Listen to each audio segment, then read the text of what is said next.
The champagne flutes clinked around me as my sister twirled in her ivory dress, radiant beneath the string lights of the garden venue. Mom's eyes glistened with tears of joy, and Dad couldn't stop grinning. I stood at the edge of the dance floor, nursing my third glass, when Aunt Cheryl appeared beside me. "Your sister's wedding was stunning, wasn't it? Look at your mom. I've never seen her smile like that." She squeezed my arm, lowering her voice to that particular tone reserved for unmarried women over 30. "When will it be you, sweetheart?" I stayed silent, the weight of what they didn't know pressing against my chest. They all thought I was just picky or focused on my career or whatever excuse they'd invented to explain away my perpetual singlehood. If only they knew the truth, the secret I'd been keeping since college, the reason their golden girl would never have her perfect white wedding. Tonight, after years of their subtle digs and not-so-subtle setups, something in me was ready to snap, and by the end of this reception, they would finally understand exactly why I'd chosen to walk this path alone. Growing up in suburban Connecticut, I was always second fiddle to my sister Abigail. 2 years older, 2 inches taller, and infinitely more adept at being the daughter my mother wanted. The Prescott family had deep roots in New England, with expectations to match: summer camps in Maine, college at a respectable East Coast school, then marriage to someone with the right connections and the right last name. My mother, Caroline, came from old money that had mostly dried up, leaving only the pride and the pressure. She channeled both into her daughters with ruthless precision. Dad, a successful orthopedic surgeon, mostly retreated into his study when Mom was on one of her improvement missions. He loved us, but in that distant way of men who were taught that providing financially was enough. "Straighten your shoulders, Eliza," Mom would say at Sunday brunch at the country club. "No one wants to see a woman slouching." Or, "Abigail got another A on her history paper. Maybe she can help you with yours." The comparisons were constant, subtle cuts that never quite healed. I remember my 16th birthday party. Mom had invited all the right girls from school, most of whom barely spoke to me in the hallways. She had ordered a dress for me that was too tight in the chest and too loose in the waist. "We can fix it with some shapewear," she'd said, pinching at my sides. During the party, I overheard her in the kitchen with Mrs. Harrington. "Eliza's just going through an awkward phase. She'll slim down eventually. The Prescott women always do by college." I stood frozen in the hallway, my plate of untouched birthday cake suddenly heavy in my hands.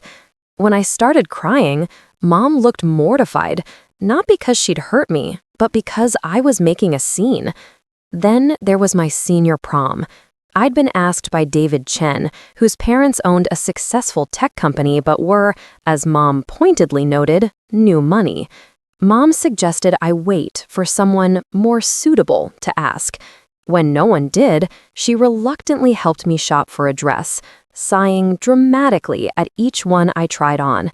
"This one might work if we take it in here," she'd say, or "that color washes you out completely." I ended up in a navy blue gown that made me look like a flight attendant. The night of prom, David came to pick me up in his father's Tesla. Before Mom would let us leave, she insisted on dozens of photos, positioning us, repositioning us, telling me to suck in a little, honey. Later, I found out she'd posted only the most flattering ones on Facebook with the caption, "My beautiful daughter and her date, growing up too fast," as if the digital fiction she created could overwrite reality.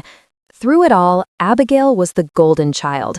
She landed the lead in school plays, made varsity tennis, and dated the son of a state senator in high school.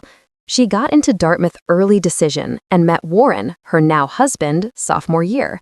He was perfect on paper: family money, destined for law school, square jaw, and summer house on the Cape. When they got engaged 3 years ago, Mom practically floated for months. The engagement party was at the Westchester Country Club. I was home from Chicago, where I'd moved after college to take a job in publishing, running away, as Mom called it. During the toasts, Mom clinked her glass and stood. "I always knew Abigail would find someone special," she said, beaming. "She's always made the right choices." Then she looked at me, a split-second glance loaded with meaning. "And hopefully, someday soon, Eliza will too." The room tittered with polite laughter. I smiled tightly and downed my champagne. What none of them knew, what I'd never told them, was about Professor Winters. Dr. Catherine Winters, my faculty advisor junior year at Amherst. Brilliant, thoughtful, with a dry wit that made even Chaucer seem relevant. She was 36 to my 20.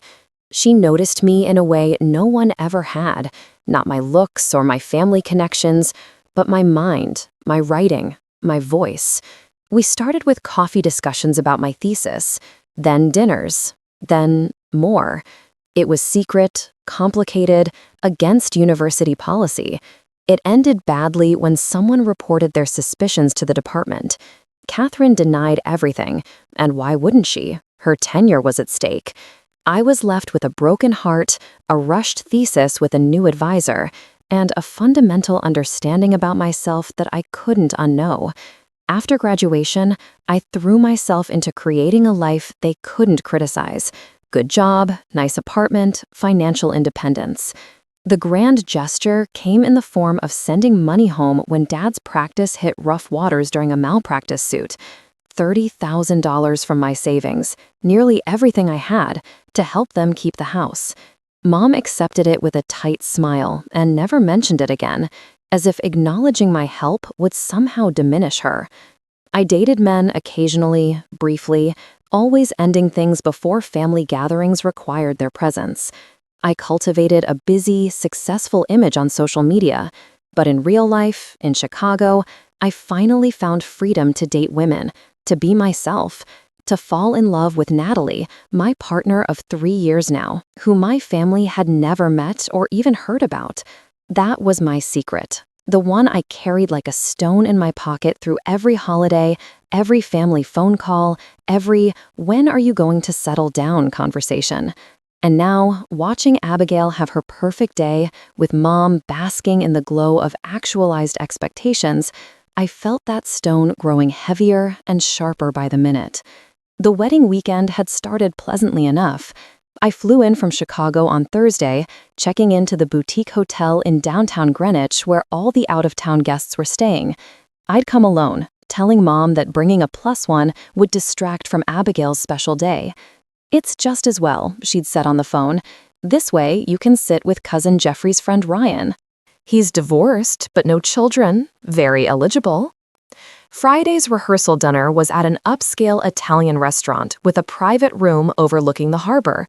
I wore a forest green wrap dress that I knew looked good on me, my armor for the evening. As predicted, I was seated next to Ryan, a finance guy with perfect teeth and a tendency to check his Apple Watch mid-conversation. "So, your mom tells me you work in publishing," he said, cutting into his veal. "Must be interesting to read all day." "I'm an acquisitions editor," I corrected. "I don't just read, I find new authors, help shape manuscripts, negotiate contracts." "Sounds like a hobby job," he said with a smile that didn't reach his eyes.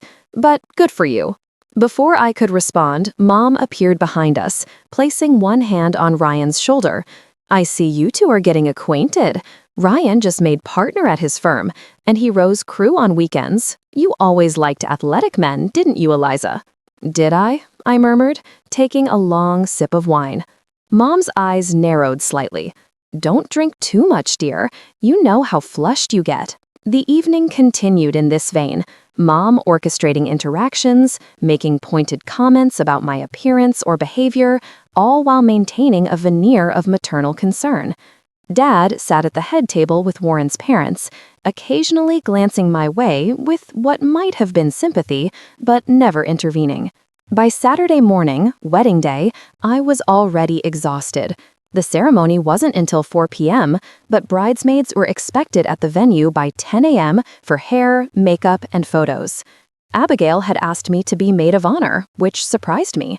We weren't close, but I supposed blood trumped friendship in Mom's wedding playbook. In the bridal suite of the country club, chaos reigned. Abigail was surprisingly calm, but Mom was micromanaging everything from the florist's arrangements to the way the makeup artist was applying eyeshadow. "Not so heavy on Eliza," she instructed. "Her features are already stronger than Abigail's." I bit my tongue and scrolled through my phone under the hairstylist's ministrations. There was a text from Natalie. "Miss you. How's it going with the family from hell?" I smiled, typing back quickly. The usual. "Mom's in rare form. Wish you were here to rescue me." I added a heart emoji before sending. "Who's that making you smile?" It was Aunt Cheryl, peering over my shoulder.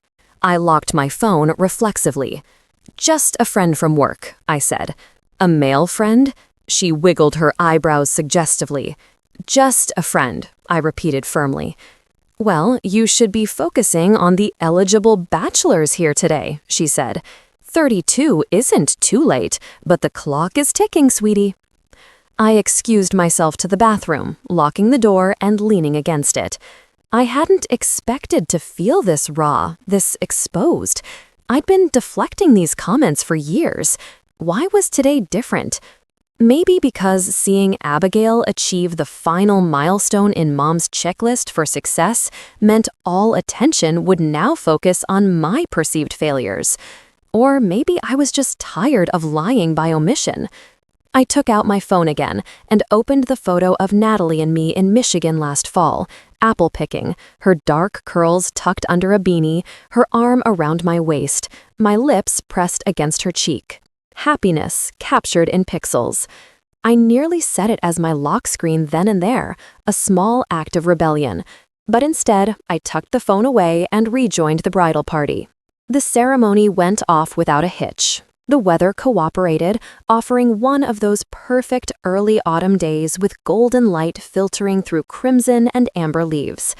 Abigail was genuinely beautiful in her designer gown, and even I couldn't help tearing up when she and Warren exchanged vows. They did love each other, that much was clear. At the cocktail hour, I managed to avoid both Ryan and my mother by volunteering to help the wedding coordinator with some crisis involving place cards. But when dinner began, there was no escape. I was seated at the head table, with Mom just 3 seats away and Ryan directly across from me. The toasts began. Warren's best man told appropriately sanitized stories from their fraternity days. Then it was my turn. I'd prepared something safe and sentimental, and I delivered it without incident, raising my glass to my sister and her perfect match. Everyone applauded. Mom looked pleased. But then Warren's father stood for an impromptu toast. 3 martinis in, he was effusive. "To the joining of 2 wonderful families," he said. "And to Caroline and Robert, what magnificent children you've raised. Abigail, of course, is a treasure. And Elizabeth." "Eliza," I corrected quietly. "Eliza, yes, such accomplished young woman, sure to make some lucky man very happy soon." He raised his glass higher. "To the next Prescott wedding, may it be soon." The crowd cheered. Mom beamed. Something inside me cracked. When the dancing started, I retreated to the bar. 1 glass of whiskey neat turned into 2. Ryan found me there and placed his hand on my lower back. "Save a dance for me?" I stepped away from his touch. "I don't think so." His expression hardened slightly. "Your mother said you were shy, but I didn't realize you were rude." "My mother says a lot of things," I replied, louder than I intended. A few nearby guests glanced our way. That's when Mom appeared, as if summoned by the potential for embarrassment. "Eliza, darling, why don't you show Ryan the garden terrace? It's lovely this time of evening." "I'm good here, thanks." Her smile tightened. "Don't be difficult. Ryan came all this way to meet you." "I didn't ask him to." She gripped my elbow, still smiling for anyone watching. "What is wrong with you today?" she hissed. "You're making a scene." I pulled my arm away. "I'm having a drink at my sister's wedding. The only one making a scene is you." Mom's face flushed. You always do this. Make everything about yourself. Today is about your sister.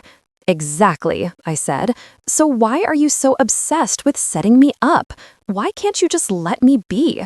Because I'm worried about you, she whisper shouted. 32, alone in Chicago, no prospects? I have prospects, I snapped. I have a life, just not the one you want for me. Clearly, she said, eyeing my now empty whiskey glass. Go get some coffee and pull yourself together. Your father's about to give his father of the bride speech, and I won't have you looking like this in the family photos. She walked away, back straight, smile plastered on again as she rejoined a group of her friends. I stood there, humiliation burning in my chest, anger rising like a tide. On the dance floor, Abigail was laughing as Dad twirled her. Everyone was watching, admiring, celebrating. And in that moment, the decision crystallized. I was done being the family disappointment, done carrying secrets to make them comfortable, done being invisible. My phone buzzed in my clutch. Another text from Natalie. Just checking in, you okay? With trembling fingers, I typed back, no, but I'm about to be. The DJ announced that it was time for the father of the bride to speak. Dad approached the microphone, looking distinguished in his tuxedo, his silver hair catching the light. The crowd quieted as he tapped the microphone and cleared his throat. When Abigail was a little girl, he began, she used to tell us she wanted a wedding with butterflies and unicorns. Gentle laughter rippled through the audience. Well, we managed the flowers, but the unicorns were a bit beyond our budget. I stood at the back of the reception hall, watching my father deliver his carefully prepared speech. He spoke about Abigail's achievements, her kindness, how proud he was of the woman she'd become. Then he turned to Warren. I couldn't have chosen a better man for my daughter, he said, his voice thick with emotion. Someone who shares our values, who will be part of our family traditions. Mom sat at the head table, dabbing at her eyes with a monogrammed handkerchief, the picture of maternal pride. I took another sip of my drink, coffee now, as commanded, and felt a strange calm settle over me, the kind that comes when you've made a decision you can't take back. Dad raised his glass. And to my younger daughter, Eliza, the best maid of honor a sister could ask for. Always the quiet one, but with depths that surprise us all. Someday, God willing, we'll be celebrating her special day too. More applause, more knowing glances my way. A path opened through the crowd as Dad made his way back to Mom, stopping to accept congratulatory handshakes along the way. The DJ transitioned to a slow song, and couples drifted onto the dance floor. I set down my coffee cup and walked purposefully toward the microphone. The DJ looked confused as I approached, but stepped aside when I gestured firmly. I took the microphone from its stand. "Excuse me," I said, my voice echoing through the hall. "I'd like to say something else, if I may." The music faded. Conversations halted mid-sentence. On the dance floor, Abigail turned in Warren's arms, her expression puzzled. "First, I want to thank everyone for coming to celebrate Abigail and Warren. It truly is a beautiful wedding." I paused, looking directly at my sister. "Abby, I'm genuinely happy for you. You and Warren belong together, and I wish you nothing but joy." She smiled, still confused but appreciative. Mom was already moving toward the edge of her seat, sensing something was amiss. But I need to address something that keeps coming up today. The question of when it will be my turn. The nudges about eligible bachelors and ticking clocks. My voice was steady now, gaining strength. The truth is, there's a reason I haven't brought anyone home. There's a reason I moved to Chicago. There's a reason I've kept part of my life separate from this family. Mom was standing now, Dad's hand on her arm. I could see the panic in her eyes, but I pressed on. I'm in love with someone, have been for 3 years now. Her name is Natalie Rivera. She's a civil rights attorney. She makes me happier than I've ever been, and I've never told you about her because I was afraid. Afraid of disappointing you, afraid of being even more of an outsider in this family than I already am." The room was utterly silent. I could see the shock registering on faces throughout the crowd. Ryan's mouth had fallen open. Aunt Cheryl was frantically whispering to Uncle Paul. Only Cousin Megan, who'd always been a bit of a rebel herself, was nodding slightly, a hint of a smile on her lips. "But I'm done hiding. I'm done pretending. I'm done letting you make me feel ashamed of who I am and who I love." I looked directly at my mother now, and I'm especially done letting you treat me like a project that needs fixing. Mom's face had gone white. Dad looked stunned, his hand now gripping the back of a chair for support. "Eliza," Mom hissed loudly enough for those nearby to hear, "stop this right now." "No, Mom, I've stopped myself for too long." I turned back to the wider audience. "I apologize if this makes anyone uncomfortable. That's not my intention. But I'm tired of living a half-life around my family. I'm tired of the setups, the comments, the disappointment. I'm happy. I'm successful. I'm in love. And if that doesn't fit into your idea of what my life should be, that's something you'll have to reconcile, not me." Abigail had stepped forward now, still holding Warren's hand. Her expression was unreadable, surprise mixed with something else. Concern? Anger? I couldn't tell. "One last thing," I said, my voice catching slightly. 3 years ago, when Dad was struggling with the lawsuit, I sent $30,000 home, nearly everything I had saved. Not because I wanted recognition, but because that's what family does. They support each other, even when it's hard. Even when it's inconvenient. Even when the other person isn't who you want them to be. Dad's expression shifted then, from shock to something more complex, a dawning realization, perhaps even shame. He'd never known where that money came from. Mom had told him it was from a small inheritance from her aunt. So yes, I'm gay, I have a partner I love, and if that means I'm no longer welcome at family gatherings like this, then that's your loss, not mine. I placed the microphone gently back in its stand. "Congratulations again, Abby and Warren. Your wedding really was stunning." I stepped down from the small platform. The silence was absolute now, thick with tension. Then, someone, Cousin Megan, I realized later, started to clap. A few others joined hesitantly. Most just stared, speechless. Mom pushed past stunned guests, reaching for my arm as I walked toward the exit. "How could you?" she whispered fiercely. "At your sister's wedding? This is unforgivable." I looked into her eyes, the same shape and color as mine, and saw nothing but fury and humiliation. "Maybe," I said quietly, "but so was making me feel unworthy my entire life." I gently removed her hand from my arm and continued walking. Behind me, I could hear Dad calling my name, but I didn't turn back. Through the grand doors of the reception hall, across the lobby with its crystal chandeliers, out into the cool September night. Only when I reached the parking lot did I allow myself to shake, to feel the full weight of what I'd just done. I leaned against a tree, breathing deeply, watching the stars emerge in the darkening sky. My phone buzzed in my clutch. Natalie again. "Everything okay?" I smiled through sudden tears and typed back. "It will be. I'm coming home." The aftermath was as chaotic as you might expect. I didn't stick around to witness it firsthand. I ordered an Uber to the hotel, packed my bags, and changed my flight to the first available one the next morning. But the ripple effects reached me nonetheless, through a flurry of texts, calls, and eventually, conversations that would reshape my understanding of family entirely.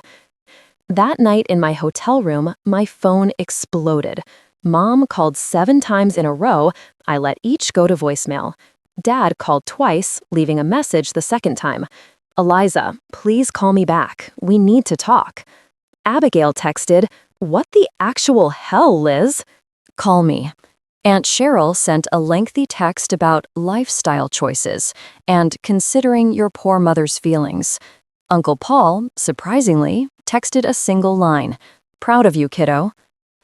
Most unexpected was a message from Warren's younger brother, Thomas.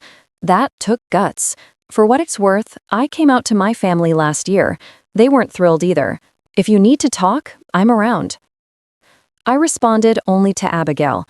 I'm sorry for the timing, not sorry for the truth. We can talk when things calm down. To Thomas, I sent a simple, thank you. That means a lot. The rest, I ignored. I landed in Chicago by noon the next day. Natalie was waiting at arrivals, her face a mixture of concern and pride when she saw me. We embraced for a long time, there in the middle of O'Hare, other travelers flowing around us like water around a stone. You actually did it, she said as we walked to her car. I wasn't sure you would. Neither was I admitted. But once I started, I couldn't stop. It was like releasing a breath I'd been holding my entire life. The next few days were surreal. I took Monday off work, unable to face normalcy just yet. Natalie worked from home to be with me. We cooked, watched movies, talked through every detail of what had happened. She held me when I cried, uncertain whether I'd just liberated myself or burned the only bridge back to my family. On Tuesday evening, my sister called. I answered, bracing myself. So, Abigail said, her voice unusually tentative. That was quite an exit. I know, I said. I'm sorry if I ruined your reception. She was quiet for a moment. You didn't ruin it. You certainly made it memorable. I could hear her exhale. Why didn't you tell me before? About Natalie, about everything? Honestly, I didn't think you'd care. We've never been close, Abby. You were always Mom's perfect daughter, and I was not. Is that how you see me? As perfect? She sounded genuinely surprised. Isn't that how everyone sees you? She laughed, but it was hollow. God, no. Mom's been micromanaging my life forever.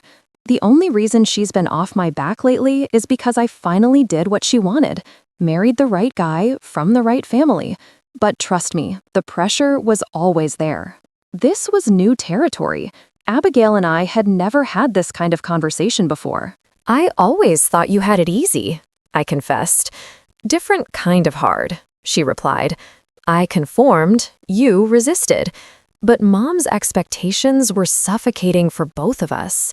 She paused. Warren's brother told me he talked to you.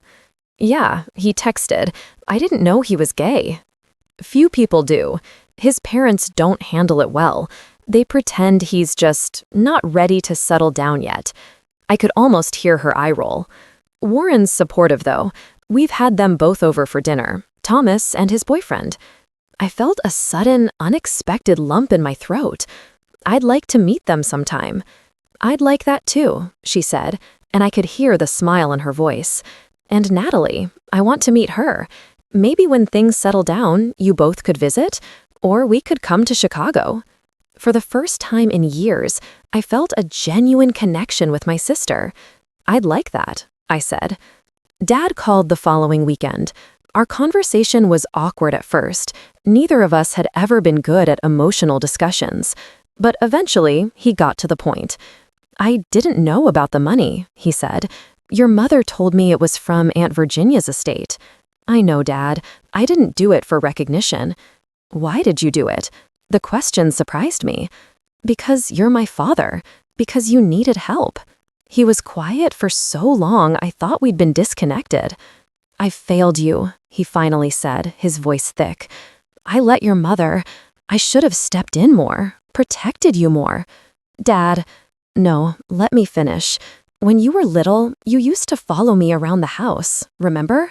You'd sit in my study while I did paperwork, just drawing or reading quietly. I loved those moments. His voice caught. Somewhere along the way, I stopped seeing you, really seeing you. I'm so sorry for that, Eliza. I'm still here, Dad. I'm still me. I know, and I want to know who that is, all of who that is. He cleared his throat. Including Natalie, if she's important to you. She is, I said, Very. Then I'd like to meet her someday, if you'll let me. The next revelation came from an unlikely source. 2 weeks after the wedding, cousin Megan called. We'd been close as children, but had drifted apart in adulthood. She was living in Seattle now, working as an environmental lawyer. "That was quite a show you put on," she said without preamble when I answered. I laughed despite myself. "Not my finest moment, maybe." "Are you kidding? It was glorious." I could hear her grinning. "Listen, there's something you should know. After you left, Aunt Caroline had a complete meltdown. But then something interesting happened. Uncle Robert, your dad, finally stood up to her." "What? Dad?" "Yup. He told her she'd driven you away with her controlling behavior, and he wasn't going to lose his daughter because of her inability to accept who you are. It was intense. I couldn't imagine my father confronting my mother like that. In all my years, I'd never seen him directly challenge her." "There's more," Megan continued. "Warren's brother came out to everyone at the after-party, inspired by you, I guess. And get this, my mom, of all people, told Aunt Caroline she needed to get with the times. It was like your honesty created this domino effect." I sat down, overwhelmed. I never expected that. Well, Aunt Caroline still isn't taking it well, but the rest of the family? I think many of us were just waiting for someone to crack the perfect Prescott facade. The most difficult conversation, predictably, came with my mother. For nearly a month after the wedding, we didn't speak. Then, in late October, she called on a Sunday afternoon. "Eliza," she said, her voice formal, "I hope you're well." "I am, Mom. How are you?"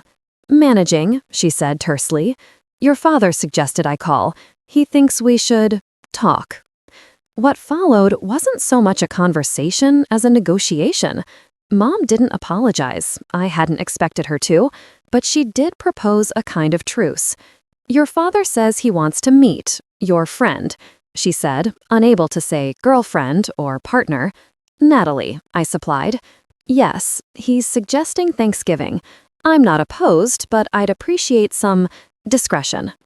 I knew what she meant. Don't be too visibly a couple. Don't challenge her worldview too explicitly. A month ago, I might have agreed, just to keep the peace. But I'd crossed a threshold at the wedding. There was no going back. "Mom, if Natalie comes with me to Thanksgiving, it will be as my partner. We won't make out in front of Grandpa William, but I won't pretend she's just my roommate either." She was silent for several seconds.